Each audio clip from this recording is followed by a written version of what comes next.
So England lose their 6th game out of 7 in India. Rohit Sharma, who was a man who was so impossibly out of form that I didn't think that I would ever see him score runs again. I just can't believe that he then scores faster than a runnable century, gets himself back into form after facing a relatively poor England bowling lineup without Carson Archer, if we're honest. Not a good day for England at all. Australia also beat Sri Lanka 2-0 in a test series, which didn't really expect to happen. I am joined with Charlie from the What's He On About podcast. Charlie, what did you think of today? I mean, Rohit Sharma, just a bit of a joke, wasn't it, really? No, it was a tough watch, wasn't it, Charlie? I mean, Rohit Sharma pumping us to all parts. And it's just, you just struggle to see how he can make a bunch of Aussies look so incredible and then the English look so horrendous, you know? And it's just tough to watch that. And Rohit Sharma, he's just hit 119 off 90 odd balls, as you said, and he's making us look mediocre. We're not playing any spinners. We're not trying to get him out. We're just trying to let him do what he wants to do. It's been a tough watch today. Why are we so allergic to bowling spin? Why does that not happen? Why has Rian Ahmed got a free holiday around the world from the ECB? Why does that happen? We just don't play him. I think he's great, and I just don't understand why we don't play him.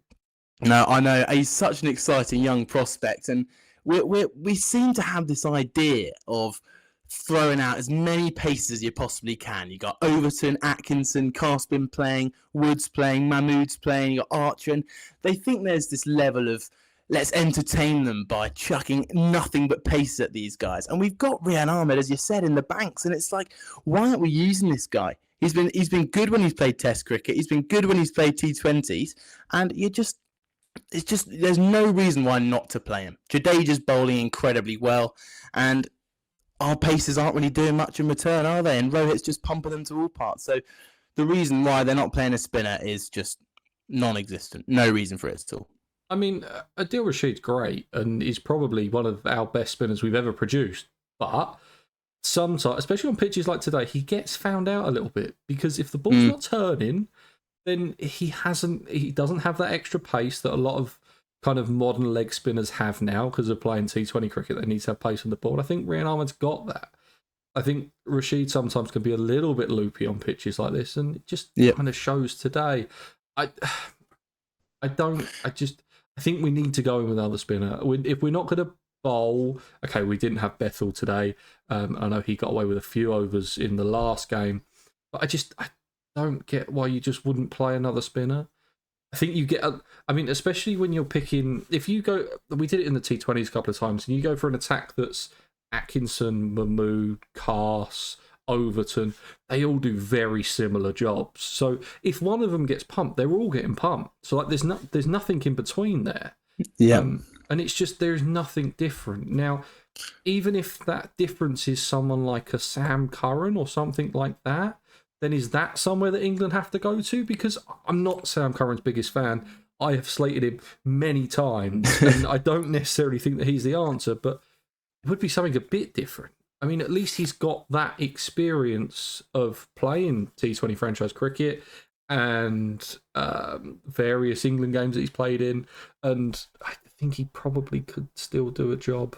I don't know where you bat him, but I think he might be able to give you at least 4 or 5 overs in a 50-over game. Yeah, no, I agree. Back to the Rashid thing, I feel a little bit sorry for him because he's our only spinner and because he is just top quality. Whenever we were a little bit suffering in the last 2 ODIs, Butler's just kind of thrown Rashid at them to kind of slow him down. And it only works so often, doesn't it? And by the end, Rashid was just, as you said, getting found out, and it's not easy for him when he's our only frontline spinning option to keep making the same unbelievable performances. But Sam Curran, I think, is a good shout. I mean, I've been worried about Jamie Overton this series. I think you're a bit of an Overton fan, aren't you? And I was. Because but I think I'm more of a fan of him in red ball cricket than I am white ball cricket. Because I think the reason that I like Jamie Overton is that I thought he offered you everything that Wokes does, but it comes from 3 inches higher and he's 5 mile an hour quicker. Mm. That's why I like Overton in red ball cricket. In white ball cricket, I don't think he's quite got it. I don't think he's quite there. The problem I have is if you don't have Ben Stokes, who else is your fast bowling all-rounder? Because as much as I said Sam Curran could be an option, there's a reason that Sam Curran isn't in the side right now because he hasn't set the world like playing for England. Yeah. With the exception of that 2022 T20 World Cup, Sam Curran has been pretty average for England. So where does that come from? I can't see it in county cricket unless Rocky Flintoff's ready and starts bowling like his dad. I can't see it happening anytime soon. No, 100% get Rocky in. If he thinks he's ready, he probably is. But no, I mean, the issue for me with Jamie Overton is he's seen as you said, the Stokes replacement, the batting all rounder, bowling all rounder, and he's just not a good enough batter. I mean, I was really wary before the India series because he was batting pretty poorly, and he actually wasn't getting much of a bowl either. In fairness, in this India series, he's come out, he's bowled a lot more, and he's bowled all right. But again, the bat's not there. I think he's averaged 5 with the bat this series or something like that. And that's the issue for me with Overton, which is he can play as a bowler, but for me, he shouldn't be batting above 9, maybe 8. But he's batting at 7 at the minute, and that's when you got your room to bring in a Sam Curran or someone similar as a pace all-rounder. I know he hasn't lit the world alight, but he's been playing Indian Premier League T20, IPL T20, so it's not an issue of experience from out there, and get him in your team. You know, I think, to be fair, he's one of those players that looks great outside the team, doesn't he? He a bit like Tom Banton, looks unbelievable outside the team. I think with there being so much T20 cricket on at the moment, it's really easy to look good outside of the team. I mean, a player that I think would fit this team perfectly is Liam Dawson. I have no idea what has gone on in between Liam Dawson and the England camp. I just don't. There must have been a falling out or something. I know there was a thing when we asked him if he or there was conversations about him going to India for the Test series, and he said, "Well, I'm only going to go if I play all 5 games. I've got an SA20 contract." I think that rubbed England up the wrong way slightly, but he just fits so well into this team.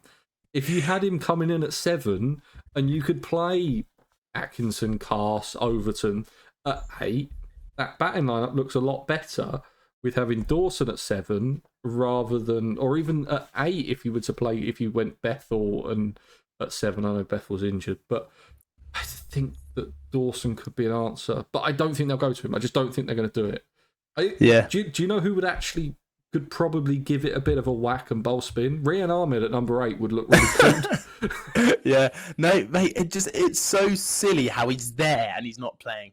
You know, it's just ridiculous. Back to Liam Dawson, though. I mean, there's 2 things for me. Yes, he fits perfectly into this team. You can't doubt that. He fits perfectly into the fact that we need someone to bat lower down. You know, a left arm spinner could be seriously good next to Adil Rashid. And the other side of the coin is that he doesn't really fit the Bazball mold, does he? He's not really a massively entertaining cricketer. You know, people don't flock to come and watch this guy. But that's one of the reasons I think he's not being brought in, is because he's not really a Brendan McCullum player. Yes, he fits the mold. Yes, he fits what the team needs. But as you say, I just can't see Baz backing him. No, I can't. I can't see him coming into the side. I think he's too old. Because what's he now, 33, 34, about that?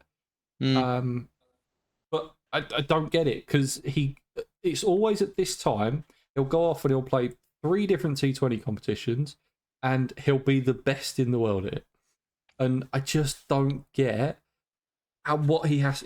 That's it. I mean, his career, England career is done. Of all the comments that I think he had over the SA20 and not playing in India, I just think he'd be perfect. And the fact that we can't fit him into the squad just baffles me. I mean, the fact that we've gone in with, different personnel, but basically the same bowling lineup every single time, into whether it's T20s or if it's ODIs, just doesn't make any sense to me. I mean, We've now lost 6 out of the 7 games, and you can bet as much money as you want that it's going to be relatively the same team going into that third ODI. And it's going to be the same team in Pakistan for the Champions Trophy. It's almost like we've said, oh, we've got the Ashes this year, we'll try out the bowling attack. You just think, well, no, you're playing T20s in India, you're not playing the Ashes. No. To be honest, part of me wants to win Australia so bad. You know, I would actually take Brendan McCullum coming out and saying, "Yeah, we were just warming the boys up for the Ashes." Part of me wouldn't mind that in a weird way. I think I'd lose every single game up until now, up until the 21st of November or whatever it is. I'd lose every game if that meant that we were to win. There's that underlying thing, isn't there, where we've got spinners in the bank. We don't really need to say it anymore, but why are they not playing those spinners? Rian Ahmed, he'd be quality. And just, it's the fact that India's top performing bowlers, you know, Chakravarti in the T20 league, you know, spinner. Jadeja's bowled 3 for 25 or something, 3 for 26 and 3 for 35 in the 2 ODIs. And he's basically a Liam Dawson-esque bowler, isn't he? So there's a reason to get him in. So spinner is the way forward in India. Shock. I know. Who thought that only bringing 2 spinners and only playing one of them was going to bite us in the arse? We took more spinners to the Test tour of New Zealand than we have to India. Blimey. I mean, Jesus. I mean, roll out Jack Leach at this point, see if he can bowl with a white ball. Why not? Yeah, you say that, but I'd happily have him in. Leach, Archie Vaughan. I'm trying to think of either players that should never be playing T20 cricket or just Nepo babies at this point. But no, I mean that's I think another thing that's been so poor about England's series so far is the fact that, you know, we've batted all the way down to the tail every single game. You know, I think we've either been all out or 9 down through every single match by the end of the innings, and you're just you're watching Adil Rashid and Mark Wood bat out the overs at the end, trying to scrape some runs, and it's not how this works. You know, white ball cricket, you need your big batters to go out last 10 overs. You know, let's try and get 100 off these final overs. Yeah, that's what you say. But when you've got, you know, Overton coming in with 15 overs to go, 10 overs to go, it's not sustainable. We've got to bat longer, and they're giving their wickets away, aren't they? You know, we're moving on to the batters now. But do you know what's incredible about that stat is that they have been out they've been either all out or 9 down in every single game of this series. Well, that also extends to the 2024 Test series in India, and it extends to since the start of the 2023 World Cup. Every single game that we have played in India since the start of the 2023 World Cup, we have either been all out or 9 down at the end. Wow. I don't know how many. I think that's 21 games, I think. Which is ridiculous. I mean, it can only come down to, you know, how we play spin. That is it, isn't it? I mean, maybe it's the same for all sides, but we're just not bowling spin against them, so they're finishing 3 or 4 down by the end. But our play against spin is tough. I actually thought that they were better today at not being as stupid. I don't really have a better word than just stupid. The problem is, the way they get out is they can play the normal stuff, like when Joe Root and Harry Brook and Duckett was batting today. These guys have the Test experience to be able to knock the ball around the park for one. The issue that they've got is that their big shot that they hit for 6 is always a slog to mid-wicket. It's never anything else. Okay, Harry Brook might have a big, nice shot over cover that goes for 6, but 9 times out of 10, if they're going to hit a bowler, especially a spinner, it's going to be through mid-wicket. And it's just not the way to play. It's not smart batting. It's just slogging. I mean, you look at Rohit Sharma, you look at Abhishek Sharma's innings that he played in the T20s. It wasn't slogging. It was just good aerial shots that you've got the time and power to play. I don't know if England have that in the bank to be able to do it. They should do, because you look at both of these teams on paper and you think, I know England have got a really good batting lineup. Why is that not doing better?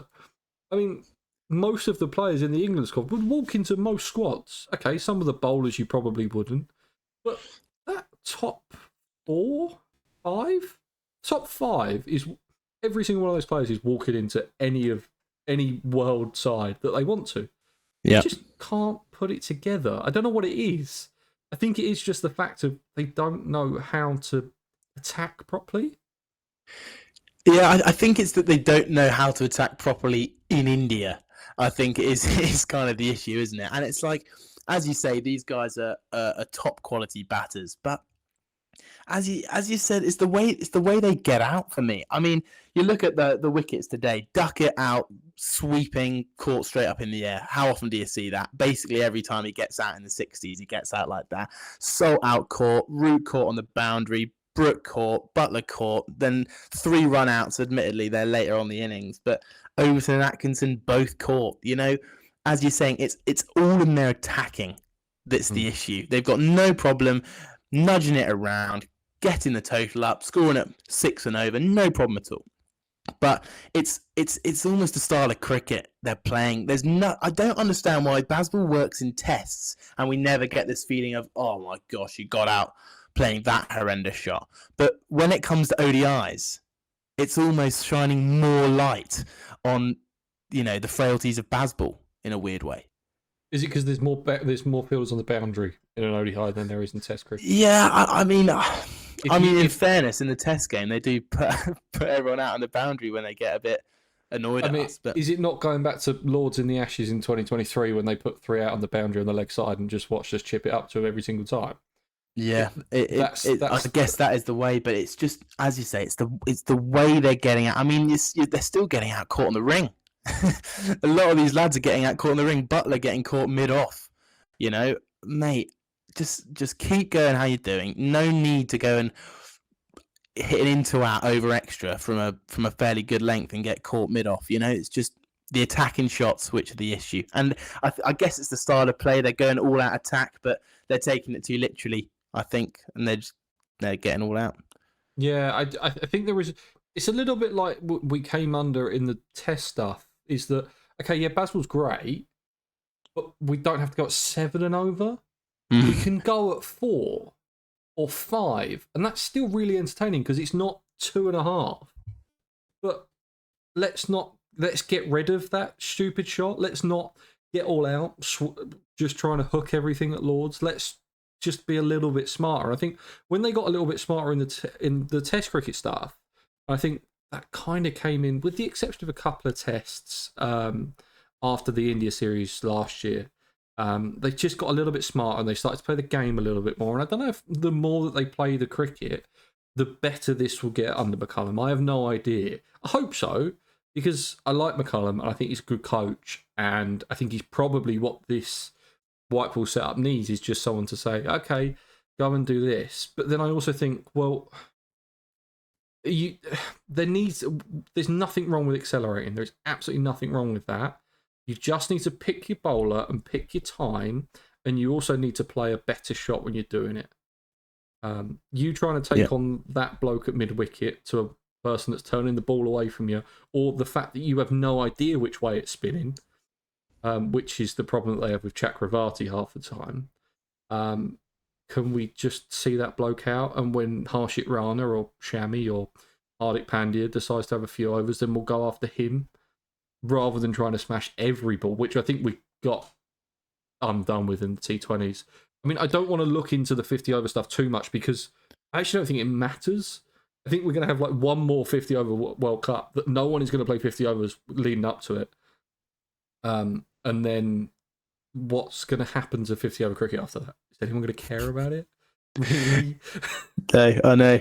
I think that the funny thing about Bazball's style is it's such a tough balance, isn't it? You can have this mentality of going all out attack, just all guns blazing. But as you say, it's the manner in where you get out, especially on those tricky wickets, getting out all out for 97 and 130 odd in the T20. It shows that it's not sustainable. But then Bazball, as they did in the Test side, as you said, they're reining it in, they're trying to find that balance. And hopefully running into the Champions Trophy, they might be able to find that balance. But it's just, it's, as you say, picking the times to attack. It feels bad to say as a mediocre cricketer myself, but it's just these guys are smart cricketers, and as they've shown, they are so strong attacking, so strong, but they don't have to do it every ball, do they? And in terms of the 50 over stuff, it's a shame. I think it's actually coming from the domestic side. How 50 overs just been completely forgotten about.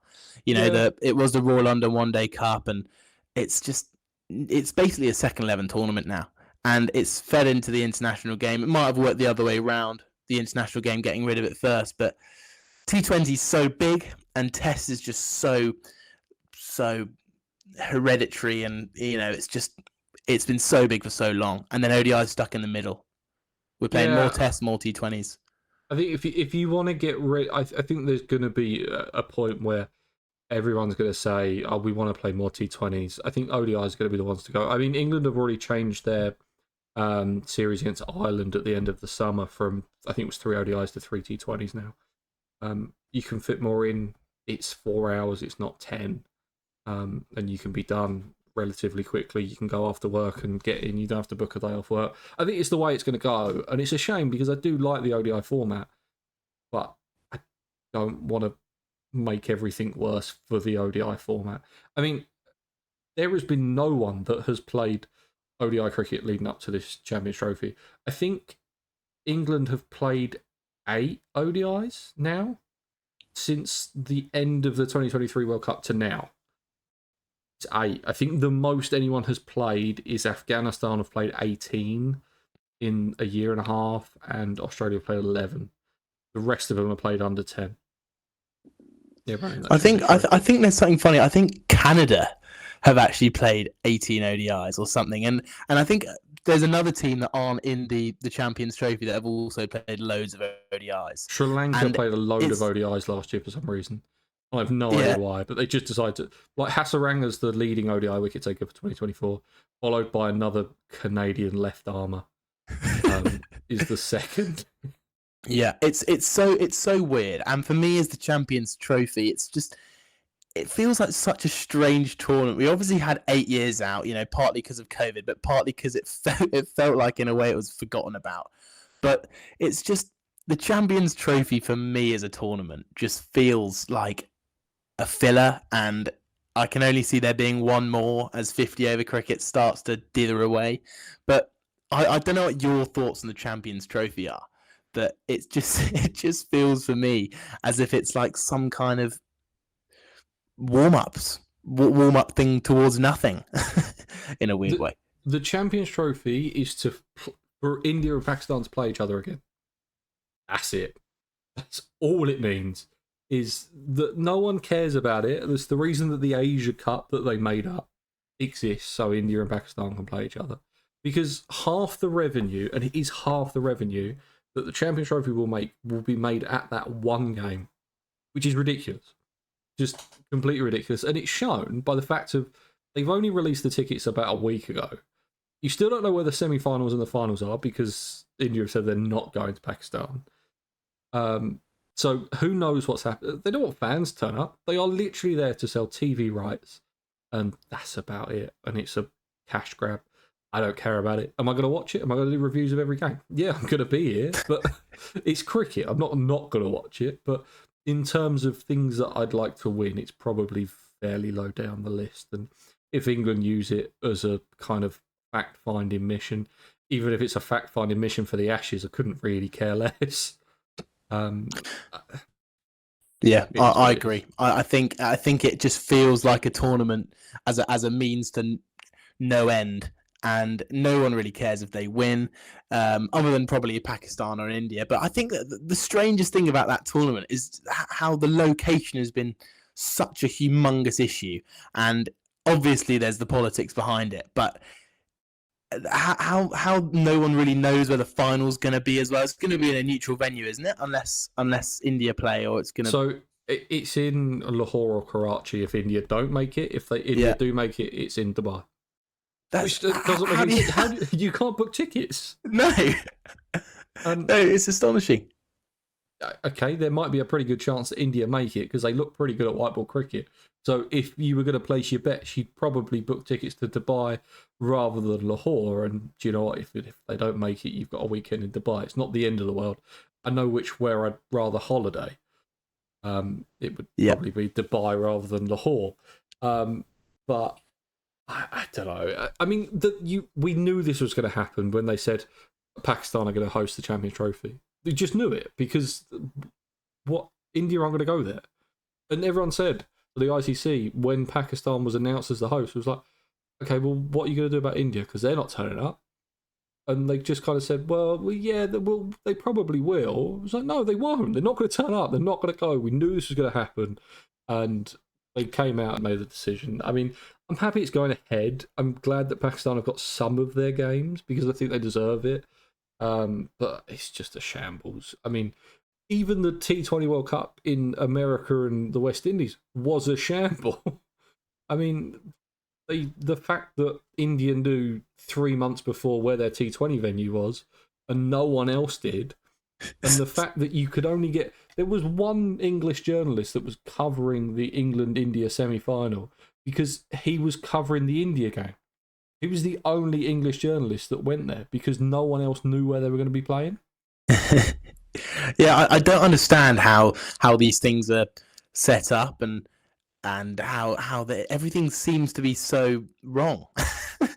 I don't know if it's the fault of the ICC or the fault of an external company, but it's almost like when it comes to cricket, people don't really pay as much attention to the venues and things like that, and you know, and 50 overs especially, setting up this Champions Trophy, they probably thought, looking at the amount of 50 over cricket that's being played and how much investment of, you know, fans watching it there is, but they probably just think not many people are gonna bother, which is such a shame because, you know, we love this form of the game, but it is just dithering away into the worst out of 3 formats, you know? I mean, when the Champions Trophy's on and you walk down any street in the UK and you ask them what competition are England playing in at the moment, I bet you 1 out of 20, 1 out of 25 might know. Yeah, if lucky. I mean, it's really pushing it. But I mean, especially when we had the World Cup in 2019, everyone knew that it was on. Maybe not so much for the 2023 World Cup because we weren't very good and didn't really grab attention of papers and stuff, and it's football season and various issues like that. But I don't know. I don't know why they're doing it. I mean, India are probably favourites at the moment. They look really good, especially if they get Bumrah back. I mean, remember, this side doesn't have Bumrah. Yeah, and Bumrah averaged, 8 in the T20 World Cup in 23? Something ridiculous. And you know he's going to... Slightly helped out by the minefield that was in New York for 3 games that they played. But I mean... It feels simple to say this, doesn't it? But it's Australia and India, really. I mean, New Zealand put a pretty incredible performance in against Pakistan the other day with Glenn Phillips scoring 100 off the final 30 rocks or something ridiculous. And but no, I think it's going to be a battle of India, Australia, and I'd probably only say India because they've played ODIs, you know? Yeah. And Australia, I think they might have a couple coming up against Sri Lanka or something like that. They have a 2-match ODI series, which seems incredibly woke, a 2-match ODI series. Yeah. I don't know what that's about. I've never heard of one of them before. We do love our 2-match series, don't we, when there's high likelihood of no result. I don't actually fancy Australia this Champions Trophy. I don't think that... I mean, with having... What have they got now? Cummins, Hazelwood, Marsh, and Stoinis out now, don't they? Out of their side that they originally selected. So I don't buy it. I don't think Zampa's good enough anymore. I think he's been in terrible form and he's going to be their best spinner. And I just don't think that I don't think they get past South Africa and Afghanistan in our group. That's my 2 to go through. I think that South Africa... If that South Africa side can find 4 pacers that are fit, they'll walk that group, in my opinion. That middle order's too strong. Yeah. They've been so strong in the I mean, some of the local players in the SA20 have performed so well, haven't they? And I think if they can bring that form into the 50 over form of the game, South Africa, as well as obviously their test form. South Africa are going to be a formidable side. And as you say, it's really up to Australia and England. I mean, we're putting aside Afghanistan here, who are a terrific side. You know, they've got players playing quality in the SA20. I've put a bet on them to win it. 28-1 they were. I thought that is such a good bet. But yeah, I honestly could see them getting through the group. Genuinely. Getting to the semis. Almost 100%. I mean, you think they've got 4 spinners, so they'll beat England. That's it. That's done. Yeah. They might, and then they've just got to nick one against South Africa or Australia. I can see them doing that as well. So why not? Yeah, and Rashid Khan's going to be flicking him off his legs for humongous sixes and get 26 off 8, and then come out and bowl 4 for 8 as well with the ball. You know, their spinners are terrific, and to be honest, I couldn't name you many Afghanistan players past their spinners, to be honest. But you just know, as you say, they'll beat England because they've got a spinner, and they'll probably, as you say, nick one against South Africa and Australia. So see him in the final, I reckon, lads. Yeah, that's a side I don't want to play. It does make me laugh how one-sided the groups are. I mean, we've got such a harder group than the other side. I mean, Pakistan, New Zealand, Bangladesh, India, and then Australia, England, South Africa, Afghanistan. I know which side of the group I'd rather be in. I mean, that's ridiculous. I think it's probably. I don't know if it can't be down to seeding because they have to put India and Pakistan together, and they have to put England and Australia. So it's not done to seeding. They just picked them. It's just still ridiculous. The fact they don't pick it out of the hat, I don't know why. Well, no, it feels like, you know, you've probably got that 4th seed pick of Afghanistan or Bangladesh. You know, there's a clear difference between those two sides. You've maybe got seed 3 of we'll maybe say England and Pakistan, and then it's up to the other 2 to put in Australia and South Africa in our group. And it just feels like because of that 4th pick, because of Afghanistan being over Bangladesh, it makes our side look so much stronger. Yeah. I don't know. But I mean, what about the Australia Sri Lanka series? To go on to that, I don't know how much you watched of it. I had bits on. Most of the time kept up with the score. I mean, I thought Sri Lanka was going to walk this. I thought I had 2-0, at least 1-1 written all over it. I thought they were going to do so much better, but they looked awful. And Australia looked good, and I don't want to say that, but they did. Yeah, no, I think it's just been one of those impossible predictions where as an Englishman, you've got an element of hope and an element of, you know, genuine belief that Sri Lanka have got a great home record from last year. You know, if they produce a Bunsen that turns, you'd back Sri Lanka. They've got spinners like Prabhat Jayasuriya, who've been terrific over the last few years, and their batting lineup isn't a throwaway. You know, you look at that team, you think, you know, you'd give anyone in world cricket a good run in your home conditions. You know, but Australia just ever since that first innings in the first test, just a different side, aren't they? We're talking about Australia aging, and they don't age; they just keep batting. Ridiculous. Yeah, I mean, I think as I looked at it, I thought, okay, Sri Lanka beat New Zealand 2-0 at home. It was a decent New Zealand. That New Zealand side, then basically the same New Zealand side went on to beat India 3-0 at home. Something that no one has done in the last 15 years. I thought, if they're beating that team, then there should be a pretty good chance that Sri Lanka do Australia here. Australia don't necessarily care about it because they're already through to the World Test Championship final. There was a world where Australia picked up, I think it was 15 bowling penalty points, and they lost 2-0, that they would have been knocked out. I was slightly hopeful of that, but with Jayasuriya bowling off 2 steps, I mean, over rates was never a massive issue. But I don't know. I thought they were going to do so much better, and I thought Sri Lanka just looked poor. And Australia, I mean, the fact that Steve Smith has found form just means that it's an Ashes year. That's it. It's simple. We're going to go down there and he's going to score 800 runs again. I just can't watch it. I mean, he's batted twice, and he's got 141, and won 3-1. I mean, poor Jayasuriya. I mean, his 2 innings, excluding the final innings, which was he went for about 20, but the first 2 innings he bowled, I think, went for a total of 344 runs. I think in the 2 innings he bowled, and what baffled me about Sri Lanka, especially in the first test, is they got knocked for 650 and they bowled 4 bowlers. Yeah.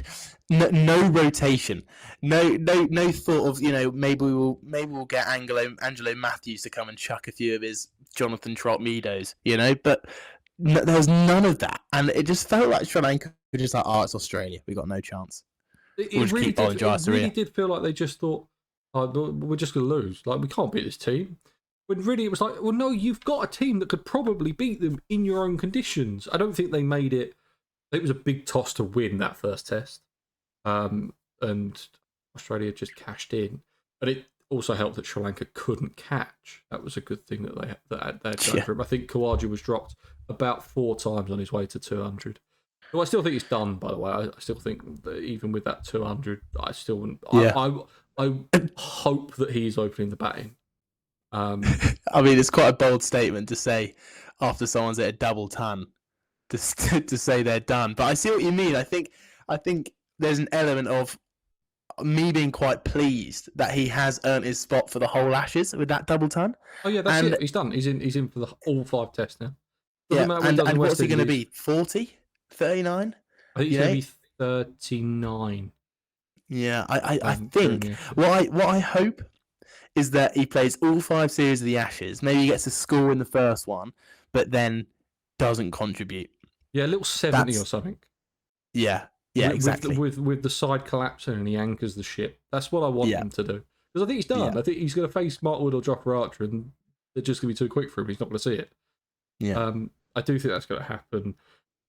Steve Smith, I don't know. He looks pretty formidable again. He'll be terrific. There's no doubt about that. The only issue I have is I'd like to hear your thoughts on is Labuschagne, where he's going to be at in that series. So there's a West Indies tour that Australia have got coming up, and I think if he does well in that, then he'll be fine. But can I see him doing well in that? No, probably not. I'd drop him now. I mean, if it was my decision, I think he has to go. I don't know. Really? What about you? Well, no. I mean, obviously there's McSweeney waiting in the wings, and maybe you could bring in maybe Sam Consus and bump someone up to 3, but it just for me he was so good over that 2019 to 2022 period. But I think since then, I think he averaged 35, 23. In 2024, he averaged 30, and he's averaging 15 in 2025, admittedly in 5 innings. But it just, as every selector has that same issue with that person who's gone past his peak. Is that second peak going to come? Obviously, the big second peak for Steve Smith's come. Little bit different scenario. But Labuschagne, I honestly think they'll do their absolute best to back him to the Ashes. Because if he plays well, that top 5, top 6 is just so set in stone and all in form, it'll be ridiculous. I tend to agree. I think the issue that you've got is that there's enough names knocking on that door. I think you've got an Inglis. I think you've got a McSweeney. I think you've got options to go to now. I think the reason that he wasn't dropped necessarily before was that they didn't have anyone that wasn't proven. Now, I'm not saying those players are proven necessarily because they haven't played a lot, but I think there's a world where they think, okay, Marnus, you've got the West Indies series. I think they'll give him that. And if you don't score runs in that, you're not doing it. The issue is if he doesn't score runs before that, have you got enough time to get enough tests into a McSweeney, into an Inglis, at number 3 before the Ashes comes round? Yeah, I mean, it's the kind of thing with McSweeney that I could see him making a big score against England. He's just the kind of bloke who I could just see. Everyone thinks he's a walking wicket because Bumrah's been rolling him for 2 games, but he'd come out against England and just dominate. The one thing about Labuschagne is I think that World Test Championship final could suit him. I think he is one of those Australian lads who's got a lot of experience playing in England. And I think Labuschagne possibly could find form in that match. So I would be inclined to say they'll take him to that match. And if he doesn't play well, the issue is then it's just the Ashes, isn't it? And it just really depends what the selectors are thinking. But I'm inclined to think that Labuschagne needs to play in England to give him that final chance. Yeah, I can't.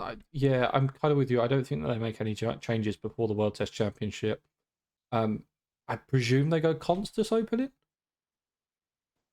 Yes. Yeah, I mean, you can't open with Travis Head in English conditions. I don't think. No, But they'll get found out pretty quickly, especially against no, I Ravalo and know. Jensen.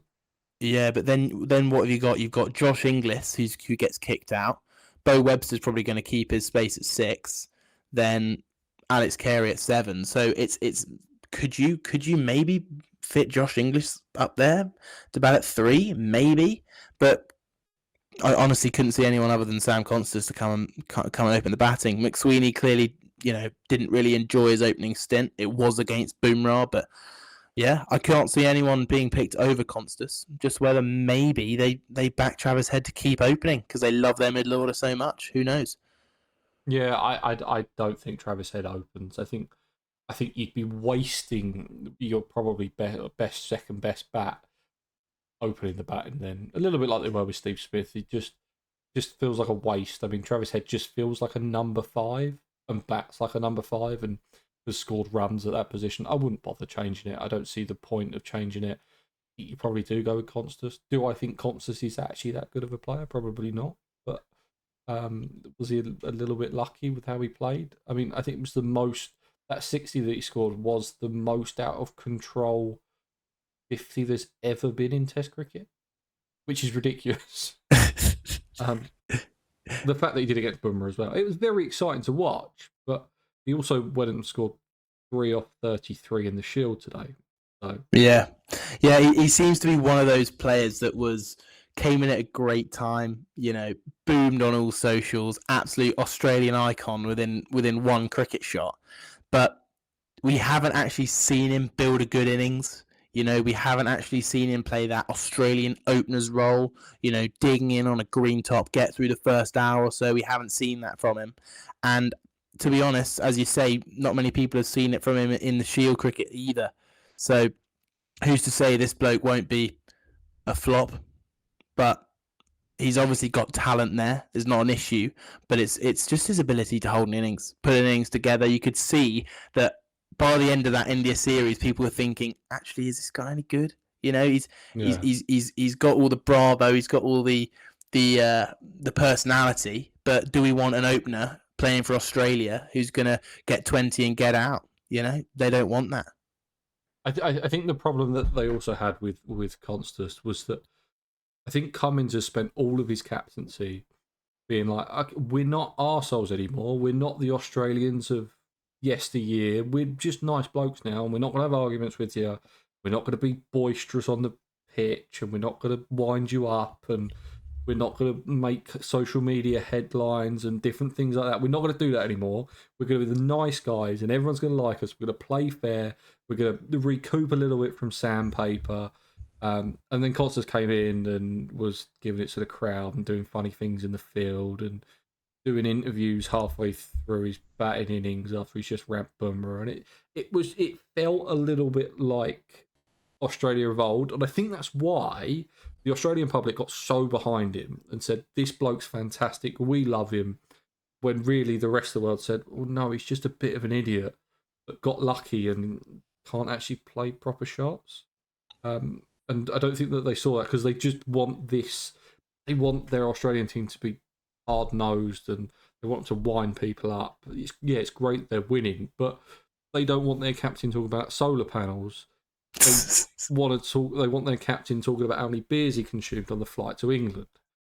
That's the problem with the Australian public. And all of a sudden, this Constas bloke comes in, does that, but it was everything that this Australian team is against. And I think that's why he did not play the first test of Sri Lanka. Not because the conditions didn't suit him, where he's never played spin before, because they could have played him. They went out, they played Cooper Connolly, they played Josh Inglis, They played a variety of new players that have never played Test cricket before, and it would have been perfectly fine for Constance to either come in, Travis Head bat at his normal spot, or Khawaja sit this one out. But they decided not to go for him, and they didn't even pick him for the second test when the series was already over. So, I mean, I think that tells you everything that you need to know about Sam Constance, in my opinion. I don't think Yeah, they've got another option, but I don't think they want to play him. yeah. I think they were always going to open with Head in the subcontinent. I think he played so well. I think it was in Pakistan. He played well opening the batting there, and I felt like that was always going to happen. But on the other hand, I kind of felt like they were protecting Sam Constance because I think he made a good little show in those couple of tests, 2 or 3 tests he played okay, lit the world up with his couple of shots. But I think they are protecting him. I think they know he's not quite ready for Test cricket, and I think that if he'd gone out and played 2 tests in Sri Lanka, he would have got himself out fairly cheaply in probably both innings, and it would have shone a light on actually where he is at in his Test career. That's what I think maybe they were doing more of, just understanding that he's not fully prepared for the Test arena, and gradually give him a break and let him back in. Yeah, I mean, the problem is they've got a relatively big 12 months of Test cricket coming up, and what do you do? Do you risk him again, or do you look elsewhere? Do you go for someone that you've already got in your lineup to push to open? Maybe that's Marnus's way of staying in the squad, of saying, look, I haven't had a great run at 3. I'll go up to open and see how it goes. Maybe that buys him 3 more tests. Yeah, You don't know if they're thinking, if they come to him the option of, well, Marnus will either drop you or you open. He's probably going to open. yeah, He's not going to say, "Oh no, I want to bat 3." He's going to say, "Well, no, I want to keep my spot in the side." yeah. I could see that happening. I don't think they want to be going to an Ashes with Sam Constance and a 39-year-old Usman Khawaja as their only pair. No, 100%. I think Pat Cummins is probably a little bit scared of opening Sam Constance in the Ashes, and I think Nathan McSweeney feels like a lot of a safer option. And it does feel like, as you say, this Cummins mentality of being the nice guys is also kind of being quite safe. And I think part of them didn't really enjoy Constance going out there and just hitting it to all parts. It felt like a little bit out of their control. The Aussies are always in control, but Constance going out there just no one knew what was going to happen. I think Cummins didn't really like that. I do think it was a plan, though. I think it was like, just go and smash it, because otherwise you're going to get out for nothing. Just go out there and smash it. But if it don't come off, it doesn't matter, because you're replacing a bloke that was averaging 4. It doesn't matter. I think that's what they genuinely said to him. Was like, Yeah, ramp him. I don't know, slog him over his head, do something, and try and throw him off his line and length. And it worked. It worked a bit. Especially for one innings. But apart from that, I don't know. I can't see it happening. You look at his technique, I think he's got issues there with not having a trigger and various other boring cricketing stuff that shows that against pace he's always going to struggle. One thing I will say is the going back to the Sri Lanka series, I was really impressed with how Steve Smith captained. I actually think he's probably a better captain than Pat Cummins. Yeah, I think this is a really interesting debate. I mean, personally, as an Englishman, I think he should never captain again. He should never play cricket again because he's a dirty cheat. That's why. But no, I think he's clearly a tactical genius. He clearly just lives, breathes cricket. On the pitch, every single ball is an opportunity for him to make a change, make a tactical decision. What's he thinking about? Every single ball, Steve Smith is just calculating. And Cummins doesn't do that. I mean, even when Cummins is captain, Smith still seems to be the captain, the field placement, it's all around Steve Smith. And yes, Steve Smith's a better captain. However, I can't see any chance that they'll shift it. Cummins is he's the captain, and Smith deals with the stuff on field. That's just how it's always been. That's how it goes. And I think maybe in the dressing room, I wouldn't be surprised if Smith is more of a leader in that room. Cummins may be a bit more laid back. Yeah, I think Cummins is really good at man management and kind of that stuff, and He'll take all the statistics and different things like that onto the field. I don't think he has the cricketing brain that Steve Smith has. I think Steve Smith's cricketing brain is 10 times better than Pat Cummins. And when Pat Cummins comes up against a real kind of cricket thinker, like a Ben Stokes, Ben Stokes is very good tactically on the field. I think he struggles a bit. And it's something that Steve Smith doesn't necessarily struggle. But then I feel like Steve Smith struggles with the the man management stuff, and that's why sandpaper happened. Is that he kind of let David Warner off the leash, and that then went on and happened. Do I think that was Steve Smith's idea? No, I don't. But do I think that he's a person that probably wouldn't stand up to someone like David Warner? Yeah. I think that's where he comes down. I think if Pat Cummins is the captain, he says, no, we shouldn't do this. Okay, he was one of the bowlers at the time, but... Yeah, there's an interesting debate to be had there, isn't it? I mean, it's almost like the perfect captain is the blend of both. And I just think that Smith absolutely loves being Australia's captain. I think that the stats don't lie. I think he averages almost 70 as captain. I think that might be, I checked the stats, I think it might be the highest batting average of anyone to captain a team. I think Jayawardene and Kohli were up there as well. But I think... Did Bradman not captain? That's an interesting one. Maybe it was a post maybe 1980s sort of stat. That is the problem with cricket stats. Is you have to go post Bradman, otherwise Bradman wins everything. But no, it's funny about Steve Smith. I think he's a brilliant captain. But as you say, when it comes to changing room and dealing with the players, Cummins clearly better in that fact. So, you know, as much as I don't want Smith to captain again, I've learned to agree with the fact that Cummins will be the captain on show, but on the pitch, Smith will make all the decisions, especially when Cummins is bowling, which I don't disagree with. But Smith clearly can't help himself, can he? No, I think if that works for him. I mean, to be fair, if you're an Australian selector, you're not going to turn around to Pat Cummins and say, "Oh, Pat, yeah, after you retained the Ashes and won the World Cup, and you now hold every bilateral Test series there is, we're going to drop you as captain now because Steve Smith has better fields than you." Like, it's just not going to happen. Yeah, I just don't see it happening. But it was one thing that I noticed, that Australia look a better side with Steve Smith as captain. I also think that Australian public and media are just waiting for a really bad series, and they're going to throw the knives. The knives will be out at some point. You saw it a little bit after the first test of the India series.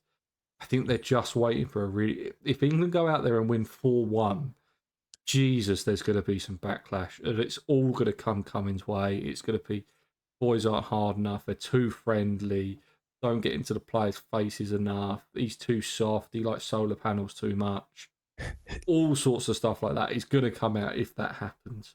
Yeah, I think if England win a series, just win the series or even draw, I think it would just be terrible for Australian cricket. I think there'd be reviews, wouldn't there?